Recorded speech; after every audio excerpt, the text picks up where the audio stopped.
खान बुलाए और अवाम ना आए, ये कहाँ लिखा है? ये जरा वीडियो देखिएगा।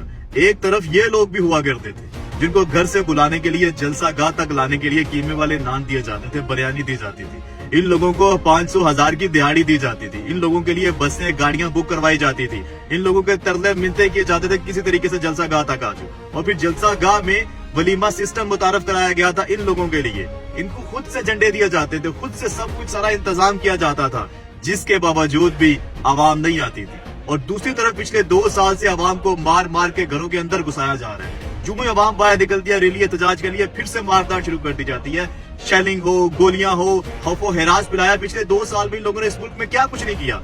बच्चा बच्चा जानता है जितना जुल्म, जितनी कस्तायत ये आवाम के ऊपर करते रहे, लेकिन इसके बावजूद भी आवाम को बाहर निकलने से रोक नहीं सकती। आज ये जो आपको हजारों की तादाद में लोग अपने घरों से निकलते हुए सड़कों के ऊपर नजर आ रहे हैं, जलसा गाह में नजर आ रहे हैं, या एहतजाज रैलियां करते हुए नजर आ रहे हैं, ये बिरयानी के लिए नहीं आए, ये कीमे वाले नान के लिए नहीं आए, ये 500,000 दिहाड़ी लेने के लिए नहीं आए। ये अपनी आने वाली नस्लों के लिए तड़प रहे हैं। ये अपने आने वाला मुस्तकबल बचाने के लिए आज सड़कों के ऊपर निकले हुए हैं। एक तरफ आप लोगों को सारी सहूलियात देते हो और वो आपके जलसों में नहीं आते, और एक तरफ तुम उनको मारदार करते हो, लेकिन फिर भी वो आपकी मारदार से घबराते नहीं और फिर भी पहुंच जाते हैं जलसा का। खुदा किसी कौम की हालत उस वक्त तक नहीं बदलता जब तक वो खुद अपनी हालत नहीं बदलती।